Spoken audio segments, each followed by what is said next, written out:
got another episode of The Fan, Future Athlete News. Fanatics, you better be ready. Today's interviews are some great people. Absolutely great people, especially for this city. The first one is Shonda Gray, the mother of Christian Gray. And the second interview will be Terrell Ramey, basketball impresario of Ramey Basketball. Let's get it, Fanatics. Today we have a jam-packed show filled with the latest scores, trending stories, and some jaw-dropping highlights this week in youth athletics. Whether you're a player, parent, or just a sports fan, we've got something for you. Let's dive right in.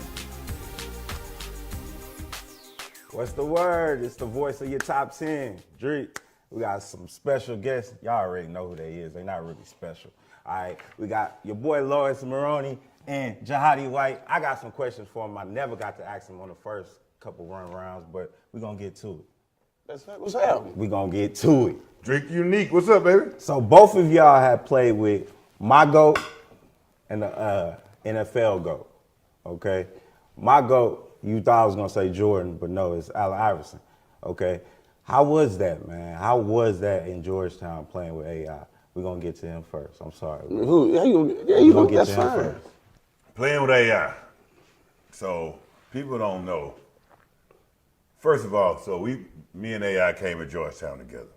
Facts. So only other time I ever seen AI play was at the Nike 100 where we all were there. And him and I talked. And that's kind of how he kind of hinted he was going to Georgetown. Yeah. And then first kind of sparked that I was. So, but this time I wasn't getting recruited by Georgetown. Okay. So next time we see each other is on Georgetown campus. Allen Iverson, for y'all that don't know AI, we're not talking about artificial intelligence. Right. Go ahead. So next time we on Georgetown campus, and we playing in the summer league. Yeah. And so I'm playing with him, and I barely touched the ball. And I'm just watching. I'm literally watching this dude get like 30 points all type of ways against grown men. Yeah. Like, I ain't never seen nothing like this. And I played with everybody. I said, this dude's special. That's dope. So I knew then that it was going to be different. Like, it ain't Jahadi White time. So he kind of recruited you. Yeah, he did. Okay. But it's not Jahadi White time, it's Allen Iverson time. So now I got to figure out how, and we were roommates. Oh, wow. I got to figure out how can I do what I need to do with playing with him. Yeah. So my job, when you play with a guy like AI, you better learn everything he does. And he run the floor like this. So I say, I'm always just going to make myself available when he run the floor. So you run. Right, and then so we end up helping each other out. But That's I didn't have to make him an NBA star, but I know I needed him for me to go to NBA. So another thing about him is people don't know AI. Well, now they know. But back in the Georgetown, they didn't know he cried the drop of a hat. Yeah. And it's because people don't know he got the biggest heart in the world. I witnessed that. He got the biggest heart in the world, and Yeah. a lot of things he go through, Yeah. it's because he's always protecting his heart because it's so big. Yeah. And that's just who he is. You can't change it. You can't do nothing about it. And that's a lot of the reasons why he was so polarizing and made such an impact on the NBA. But also a reason why he had to go through so much stuff. Yeah. So I know everybody want to hear about they GOAT, Michael Jordan. You played with the Wizards at a tenure of his ending. How was that? What was that level? Because he was the GOAT of the league. Mike was so what was cool about playing with Mike is like the world got to see Michael Jordan. Yeah. Right, the world got to see Michael Jordan. When Michael Jordan go into the gym and go in the locker room with his teammates, we got to see MJ. You know what I'm saying? Yeah. And MJ and Michael Jordan, two different people. That's dope. Right? Even when I'm looking at The Last Dance, I'm like, all right, that's sometimes Michael Jordan. That's Michael Jordan on there trying not to show the world who MJ is. Cigar after every game? Oh yeah, all that cigar, but MJ loved his teammates. He looked like basketball, the locker room, the game was his escape from being a celebrity, if it makes any sense. Because he can't go nowhere. Can't, He really can't do nothing. Everybody know him. So when you never seen a person so happy to be in the locker room, right? Or so happy, and then thing about him is, just as much as you watch The Last Dance and how vocal he is, he's gonna lead by example way more than he lead by being vocal. You know, especially at that time. And that's, speaking of leading by example, you played with a GOAT. Who, me? Yeah. I did, Laurence Marone. I did. A GOAT or running back GOAT. Boy, I'm talking about GOAT quarterback. No, it was an honor, honestly. And I played not only with that GOAT, but arguably some of the best other athletes in national football, and Randy Moss. Your running back in Minnesota, Marion Barber. that passed away. Yeah. Dog. But Brady, it's probably like playing with Jordan. You know what I'm saying? You talking about people that's at the highest level of their profession. Like, this is the top of the top end. Right. You know, it had its ups and downs, man. It was times that, you know, I wanted to throw paws with Brady, but, you know, being an athlete, for sure, you know, he have his times where he uptight. It's like it's Brady, you know what I'm saying? Like, you cannot not expect him to be a prima donna. You know, he has his cool moments until he's not cool. Right. But just to watch how cool and chill he is in the huddle, we can be down, and he'll just come in the huddle so smooth. Oh, yeah, let's put the kids to bed. Let's go ahead and walk down, score this touchdown. Let's get up off this field and go home. That's dope. And honestly, some of the times I became a fan because I would watch this guy meticulously take his time, pick this defense apart, and literally go do everything he just said, and we walk off and win the game. It's like, man, this man cannot be this good. Right. Like pressure don't bother him. He don't break under pressure. It's like. So 3rd and 2. What'd he tell you when you finna give you the ball? He ain't telling me nothing because the ball ain't coming to me. What would he tell you? What would he say? Pick up this block, man. Okay. You know what I'm saying? No, but at the end of the day, he requires everybody to be at the top of their game, man, and to bring the same energy he's bringing. So, you know, normally the ball probably wouldn't come to me, depending on, you know, the playing down and the time, but like I say, just watching this man work under pressure is amazing. Multiple GOATs. For sure. Every kid says it to this day, don't even know what they be saying. Moss. You just got Moss. For I be sure. like, who is Moss? I don't know, but that's the saying. So, playing with Randy Moss. That's like playing with a childhood idol, man. You know, like never in a million years, me being a kid from Normandy, that I would ever expect me to be teammates with Randy Moss. Not watching this man grow up and me jumping over somebody's head saying you got Moss to now being his teammate, being in the locker room. I was really fanned out for the first couple months, but you know, it just really made me up my game though. No, that's facts. That's facts. What, like, fanned out how though? Give me the best experience, like when you first came in the locker room and seen him. What did you do? You know, honestly, you know, really being fanned out, you'll have to tune into my book and get that to get the rest of this information. What's the name? It's gonna be called Fanned Out? No, it's gonna be called First Rounder. Well, that's why I kept it with Fanned Out. It's gonna be called First Rounder to get the in-depth details, but yeah, you know, it's Randy Moss, man. What more can you say about it? You know what I'm saying? Like, for sure, anybody would be fanned out playing with him. I was like that with y'all fellas. Oh, man. When I first met y'all, I ain't gonna stunt. But that's why I left it with Fanned Out. Thanks for tuning in to Fan. I'm Dreek. Make sure you spell it right, D-R-I-Q-U-E. The Fan.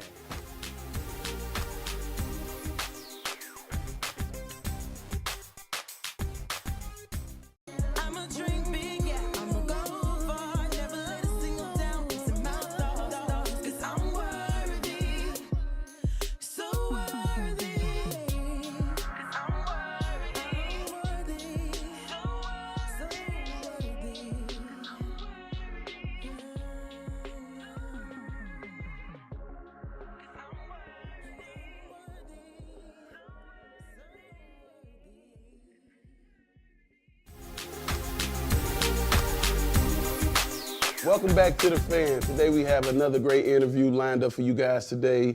We have football matriarch and director of Employ St. Louis at R&R Marketplace and mother of star cornerback for Notre Dame and SuperSeminoles and Youth Football League, Miss Shonda Gray.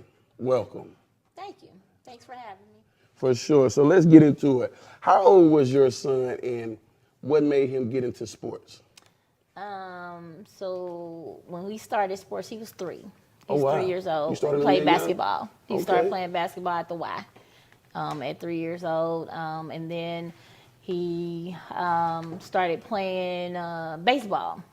So we played, T-ball. You go from there, and he's a baseball player. And, yeah, he didn't start playing football, though, until 5th grade. Wow. Yeah. And what was your other question? I'm sorry. No, what made your son just get into sports? But you basically summed it Yeah, up. so because he was active. So as a mom, you watch your kid, and he's real active. So you need to get some of that energy out. For sure, So, for sure. Yeah, I understand that.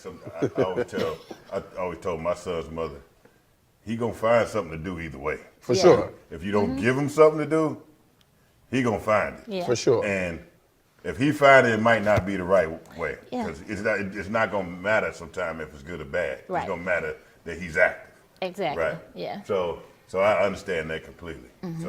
So your son chose Notre Dame. He went to Notre Dame, right? So what first made you all as a family decide that Notre Dame was a place? And not only that, what was your first thoughts when you first arrived on campus? Oh, wow. And to South Bend. One, that wasn't his first choice initially. It was one of the choices that was in, I guess it was about, when we narrowed it down to 4 schools, Notre Dame, Ohio State, LSU, and I am missing one, USC. Okay.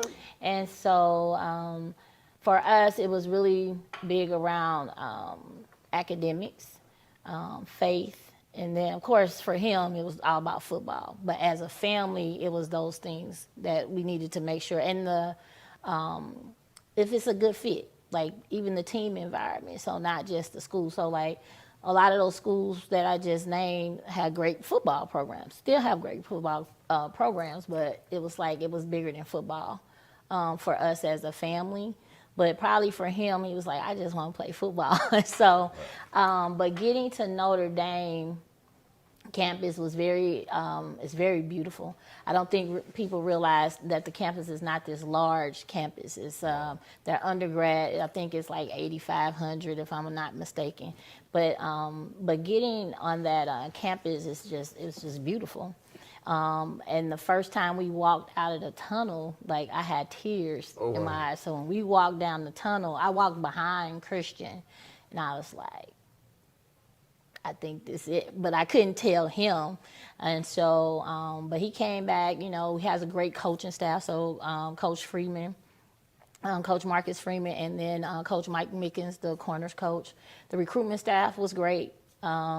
Just the experience of all of that, I think it embraced all of our family goals, what we wanted for Christian.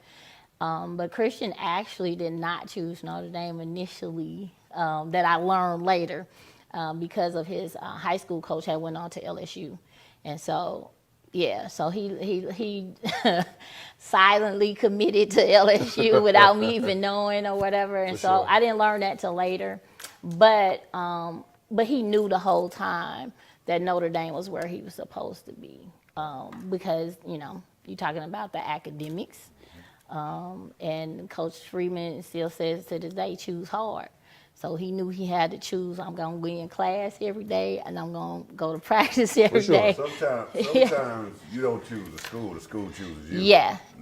And that's exactly what happened. Like, I think after his official visits, when we finally got there, he did an official visit to LSU, and then we didn't even make it to the other 2 schools. When he got to Notre Dame, it was like, like after a while, he was like, I got to stop running. Like, and he did. He told Coach Freeman that he called a meeting when we had just got there. So it wasn't even the time, you know, they used Saturday as the day to kind of woo you in a little bit more.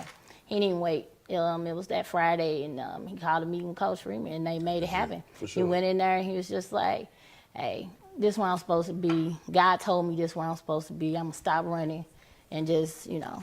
So I got a question for you, because I traveled down this road, and my mother had the pleasure to be in your position and watch their kids. Like, how important was it to have family support? Like, how important was support to get him down this journey that we know comes with a lot of obstacles? Yeah, so you can start to see, like, the stress. I got to make a decision. I have, you know, all these schools, because he started being highly recruited, I think, in 2021. Like, it was going into his junior year. And so, you know, everybody want to feel wanted. Like, I like all these. I was like, boy, you can't go to all these schools. Like, you need to start narrowing it down. It feels good. I know that. But as your mom, like, hey, I'm going to have to step in and help you manage this, because the emotional tie that comes with this is up and down. And so, but you got to make a decision. At the end of the day, somebody going to be disappointed that you're not coming. For sure. And so, just walking that journey with him, but kind of watching his mental state, you know, like, where you at today? How you feeling today? Yeah, it feel good you getting these calls and you getting all this mail and you getting all that, but that's gonna be gone once you make this decision. Like, so it's okay. And so we narrowed it down. We started narrowing down schools, and then it got to the point, at some point, it was just like, hey, he's not coming. We're not doing no visits. We did a lot of unofficial visits. And then, so I kind of just stepped in as a mom and just was like, you might not, you know, I had to get to a point where I had to develop a relationship with the coaches. And I'm not even a person that try to get in relationship with coaches, but that right there was like, yeah, this is what, I guess this is my role. I'm going to learn. As you go. Yeah, I was like, Right. so, yeah, so that's what happened. So, when I watch the top players in every sport, like the top, you know, the cream of the crop, and I listen to them in interviews a lot, they always, somewhere in the interview, always you could tell they have a real strong value in their faith. And I think with that ground, having that ground helps them catapult them, because they don't have to worry about their foundation. Right. How did faith really help you and your son get to the place you are, that he is now? We pray a lot, and we actually do believe what we read. So, you know, our Bible, like, we apply what is in there. For sure. So we not just reading, it's an application, like, okay, so what does this mean to you? Now, Christian, the age that he is, like, I was, at 19 years old, I was not that age, you know, I wasn't nowhere near that, like that with my faith, but my son is. And he has a legit walk, and so he believes what he reads. And so now you got to walk it out, and this is what it looked like. If God say this is where you're supposed to be, I think you need to go there. You're going to be great wherever you go. That's not, but then the struggles and things you have to deal with would be different, you know, when you're not obedient going where he told you to go. And so as I watched that, though, with him, yeah, and he stands on that.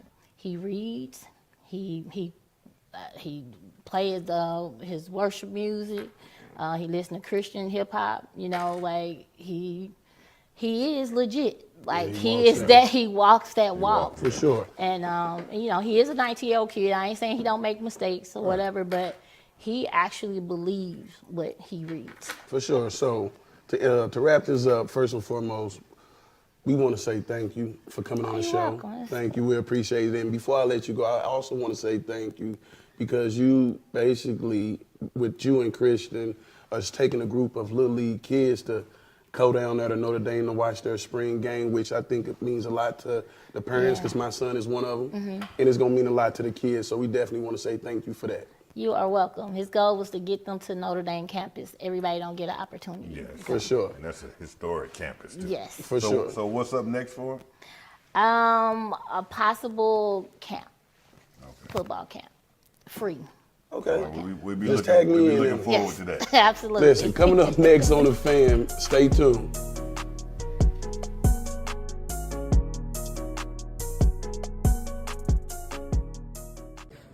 Shonda Gray, and I'm tuned into the Fan.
You're watching the TV network.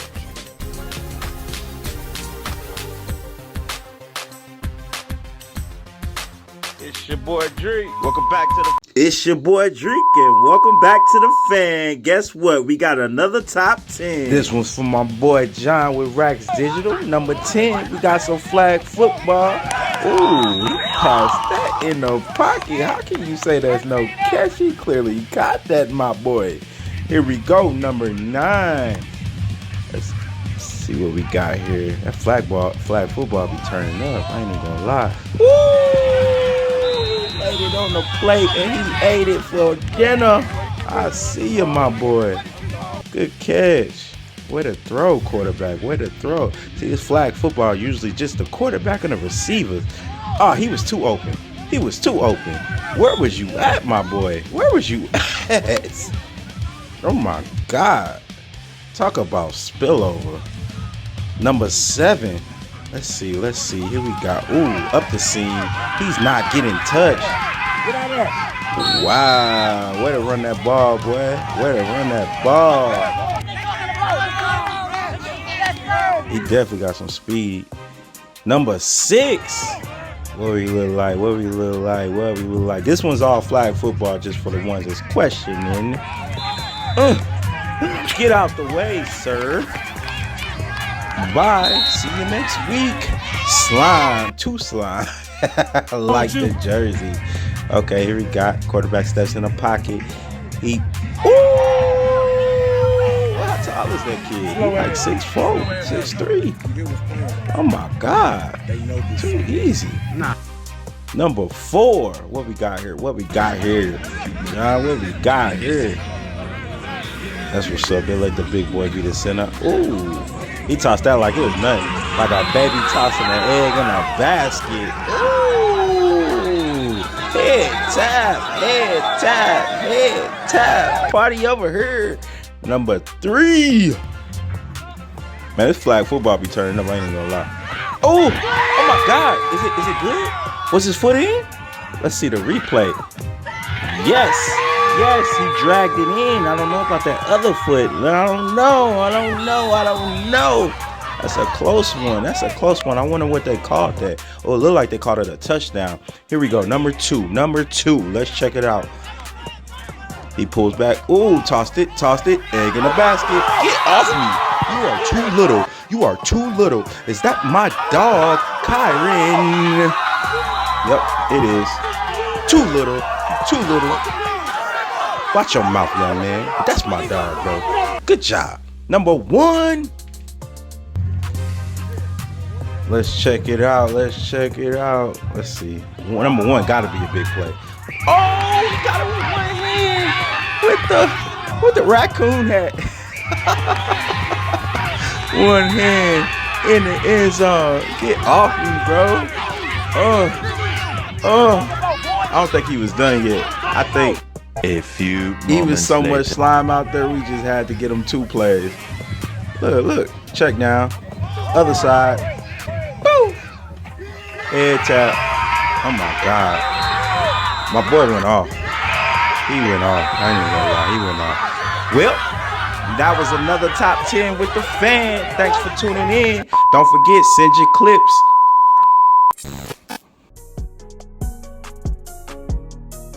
So, Mr. Ramey, first question, we're going to jump right into it. So, what made you, it's a 2-part question. What made you start Ramey basketball, and what was the philosophy behind it? It started with really my childhood. You know, when I was younger, and Jahadi can tell you this, when I played basketball, I was an okay basketball player. I wasn't like Jahadi.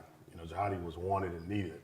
You know, I was a guy who wanted to be wanted and needed. For sure. So, you know, back then, it wasn't a lot of opportunities for kids. So therefore, it wasn't a lot of teams, AAU, especially high profile. So when I found out about a tryout, it was the Eagles, St. Louis Eagles. And I walked in there, everybody that I know from that era of high school basketball was in there trying out for one team. Mm-hmm. So it was about 300 kids in there for a 1-day, maybe 2-day tryout. And I remember the trial going through the drills and everything. I probably got 2 shots, you know what I mean? Because it was just so much. And I thought in my mind, I was like, how could this be fair? You know what I mean? So fast forward to some years when I did my TAing, I had a buddy of mine who was at a middle school, and he said, hey, T, I want you to help me pick my team. So I went down there, said no problem, went down there. The whole 6th, 7th, 8th grade was down there trying out for one team. And I said, this reminds me of something. And I was like, how is this going to be fair? So I put him to the side and said, hey, I'm going to help you.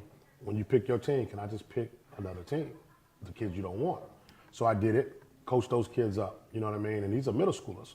So it's a community center that was open, had open gym after our practices. So the high school kids would come in, and they took a liking to my coaching. And it was like, man, can you coach us?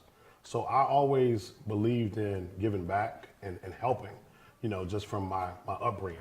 So I said, sure. So I always started with my grassroots of South St. Louis and city kids. And it just grew and grew and grew into relationships and opportunities and understanding what this can do for kids' lives. So therefore, you know, it started with knowing that avenues need to be created to help kids. And the more avenues you have that's doing it the right way, more kids you can impact. It's not who you impact, it's how many you impact. Indeed. So therefore, that's how it actually got started, and it's just grown. And next thing you know, I'm getting South St. Louis kids to try out to kids from Herculaneum, Belleville, Kansas City, Robinson, Illinois, and so on and so on, and having 3 shoe deals in the process of, you know, going on now 28 years. Oh, wow, that's amazing. So most people don't know the story you just told. And I know from that story, well, not from the story, but from when you started Ramey basketball to when Ramey basketball became one of the top basketball clubs on the Adidas circuit, right? Mm-hmm. Which is major, especially for St. Louis, because we always only had the Nike circuit. For sure. And so it gave a lot of kids another avenue, another option, right? And which really, really put Ramey basketball on the map on a national level, right? So, but what the story you just told as far as like, hey, I started coaching, and you said you probably was a good player, but you just wasn't good enough to compete with the top players. For sure. But what did you know that you knew that you said, okay, even though I'm not one of the top players, I can be one of the top coaches. And then not only I can be one of the top coaches, so it's a 2-part question. After you really coach so many kids, you now end up having to raise your son and teach your son basketball, and him going on to be like a great overseas player, pro himself. Mm-hmm.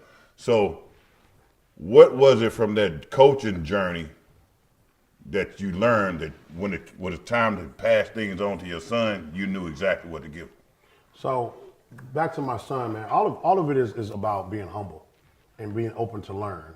I remember asking for help, coming in very eager when I first started coaching, like, hey, I want to be just like the Eagles. I want the Nike deal, I want this. But you got to crawl before you walk. And a good friend told me a story. He said, man, I asked him, I said, how do you get to that level? And it was like, man, go to the store and grab you a can of 100% juice and put it in your back pocket and you'll be fine. I said, man, quit playing with me. I'm asking you a really question. And he said, no, seriously. I said, what does that mean? He said, you'll have the juice. You got to have juice. You got to bring something to the table. You know what I mean? Right. For people to really start taking you serious. And that's just every aspect of life. To me, basketball is an extension of life. And, you know, it's full of ups and downs. It's full of accountability. It's full of hard times and this and that. So with my son, and like I treat all my kids like my son, it's an extension of raising them. You know what I mean? And not trying to skip the process. So I've learned as a coach that, you know, with my own kid, don't circumvent the system. There's going to be failures in this. I put my son through the most adversity possible. I never made excuses. I never tried to skip. I never tried to give him anything or something that he didn't earn. And therefore, he has appreciation of winning. When the recruiting process happened, how did you look at it from a parent standpoint, or did you look at it from a coaching standpoint? Both. I know that, and the game has changed so much now with NIL and transfer portal. You know, it's different. So back when, you know, my son was going through the process, he was recruited by every top 5, Power 5 school in the country. And what we did was we had a process that I told him. I said, if you're not hearing from the head coach, it's not real. You know what I'm saying? And that's just the bottom line of it. And then on top of it, I said, if they're over-promising you anything, that can never be real. Because how can somebody say, you're going to come here and start from day one, when what if he don't do his job? Now I can hold that over your head and be mad about it and end up transferring because you didn't do what you said you're going to do. For sure. So I said, you're going to make your mark on wherever you go.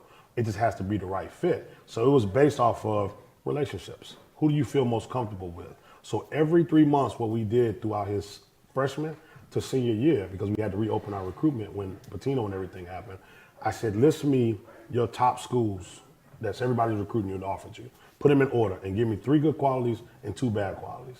And he would rank them. He changed everything. It was like a test, and he would do it. And we was very strategic in our visit process and things of that nature. So I let him focus on high school, but we really wanted to hear from the head coaches and build that relationship with the head coach. We ultimately picked the school that he felt he had the best relationship with the head coach. For sure.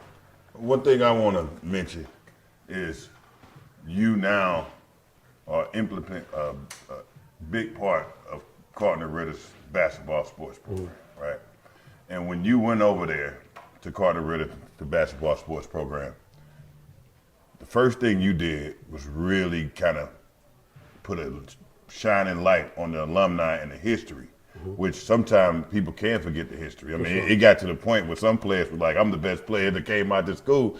And honestly, it was players before me who was really great players. And I couldn't believe, like, when I got there, I'm like, man, Julian Winfield, Smokey Evans, those guys, you know? Yeah. So, and what you did is you said, all right, I'm going to start retiring the jerseys of the players who came before us, right? Those players and really give back to the school.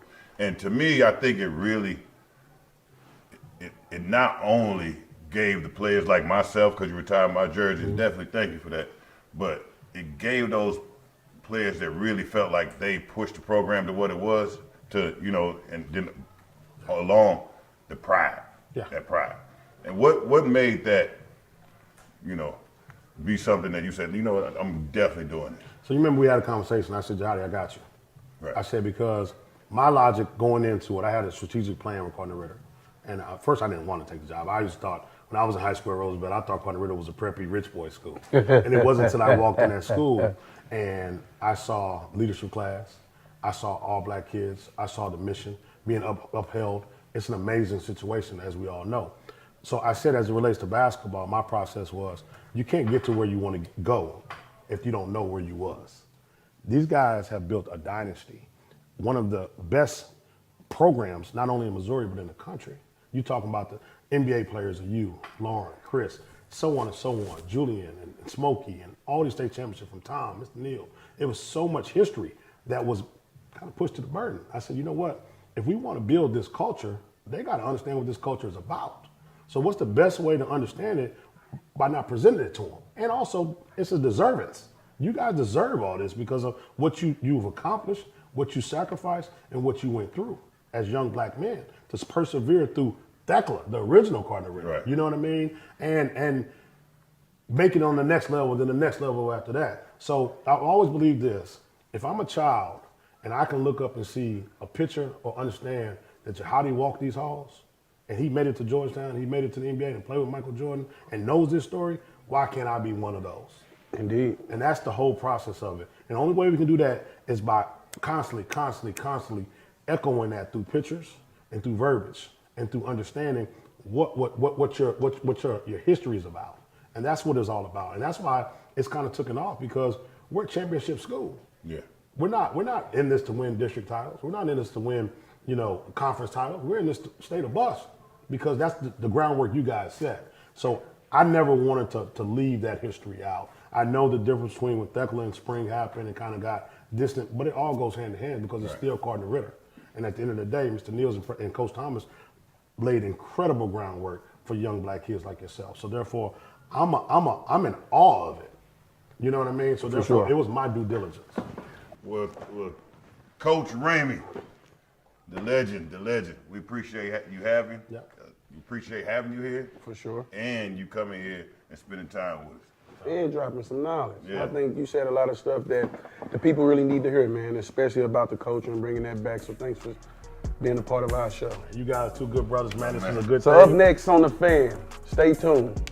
We'll be right back.